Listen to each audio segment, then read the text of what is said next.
அடிக்கடி உங்களோட gold chain நிறைய பேருக்கு கட் ஆகுதுன்னு அப்படின்னு சொல்லி வரீங்களே, அது முக்கியமான ரீசன் நீங்க என்ன நினைக்கிறீங்க? நீங்க ரொம்ப லைட் வெயிட் வாங்கிட்டோம், அதனால என்னோட செயின் அடிச்சு உடஞ்சி போச்சு. அடுத்த வாட்டி வாங்கும்போது 1 பவுன் போட்டு வாங்கினா நல்ல கனமா இருக்கும். நான் இந்த வாட்டி 2 பவுன் வாங்கினா அதான் அறுந்து போச்சு, 3 வாங்கினா அறுந்து போவாது, 3 வாங்குறோம் சொல்லுவாங்க, 5 வாங்கினா அறுந்து போவாது. இது மாதிரிலாம் ஒன்றும் கிடையாதுங்க.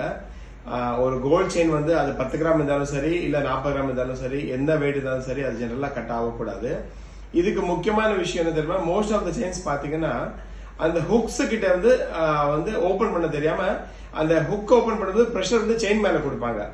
சோ செயின் வீணா பிரேக் ஆயிடும். யூஸ்வலாவே ஹுக் மேல பிரஷர் கொடுத்து நீங்க செயின் ஓபன் பண்ணி நீங்க லாக் பண்ணீங்கன்னா செயின் லாங் லைஃப் வரும். சோ நம்ம என்ன பண்றோம், செயினோட கார்னர்ஸை பிடிச்சிட்டு ஹுக் ஓபன் பண்ண ட்ரை பண்ணும்போது என்ன ஆகும்னா அந்த செயின் கார்னர்ஸ் கிட்ட உடஞ்சு போயிடும். சோ நல்லா இருக்கிற செயினை தெரியாதனமா வேஸ்ட் பண்ணி வீண் பண்றதோட கத்துக்கோங்க. Very simple.